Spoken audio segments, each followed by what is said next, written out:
Right, I'll be stopping in the middle for a point of information. Please feel free to ask it then. I'll be starting in 3, 2, 1.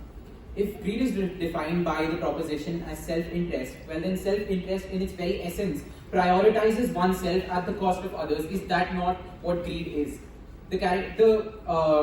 I will be characterizing these into 3 clashes. The first being the characterization of something as greed. The side proposition misconstrues the opposition's case as that any want is greed, which is completely untrue.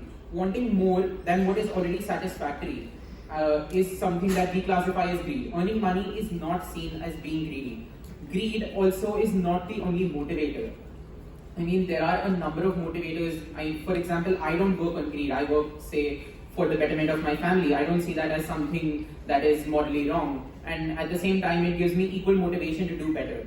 And at the same time, this leads to helping the community. This leads to something to fall back on.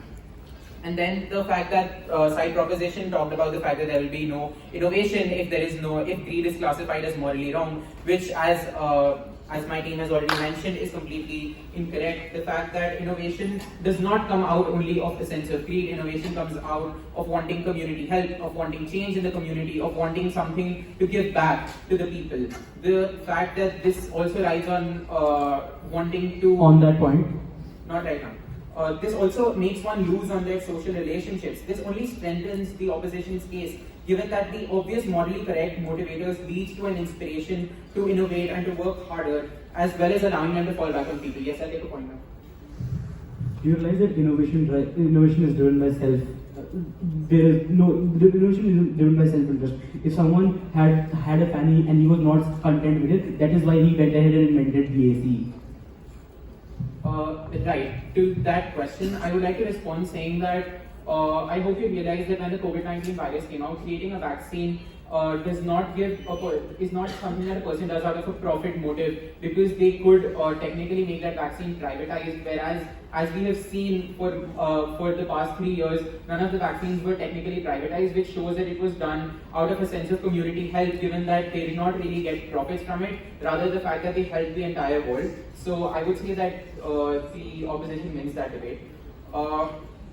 Further, they talked about, say, a woman from India who wanted a job for money and that would be classified as greed. Well, let me enlighten you on the fact that financial independence is not seen as greed. Going to work to earn money is not greed, it is a need. Right, now coming to my second class, talking about minorities. Poor people wanting money is something that exists even in the status quo, and this does not classify as greed. Poor people wanting money is something that is a basic need for them to be able to bring back money to the table, to bring back bread for their families. However, what exists here as something to note is that these poor people cannot act on their greed as they say should be done in self-interest. They said that an Afro-American has more incentive to act on their greed, to overcome their hardships. Well, I say this is not possible at all. Say I was a disadvantaged person, say I was an agricultural laborer. Not right now. Say I was an agricultural laborer who wanted more money from my only employer. I seriously do not think that I would sabotage my only job as opposed to my employer who would have to look just for another laborer after firing me. I don't see how I have the upper hand over here if I was a disadvantaged person, if I was a marginalized, I was a person from a marginalized community. Yes. Right, like current argument has been greed is something that is above the satisfactory. Who defines satisfactory and is it uniform for everyone? Right. Satisfactory, it has a number of levels, of course, but again, greed we classify as something being, if you sabotage somebody else's opportunity, if you put your own needs above someone else's while taking an opportunity away from them, that is what greed is classified as, which is clearly something that the haves would do. Coming to my third clash, which is looking at the macro level, say when large corporations and governments hold such a position of power that makes it so easy for them to act upon their greed, it shows yet again that greed as a motivator only works with the haves. The only mechanism that the have-nots have, which according to the proposition... On that same point. The only mechanism that the have-nots have are social movements, which according to the proposition is discouraged because the haves are only acting on self-interest and that there is absolutely nothing wrong with them.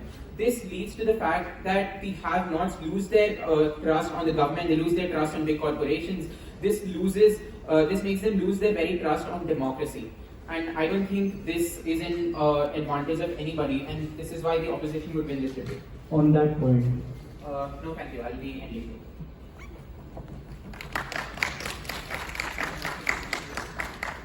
I thank the opposition for their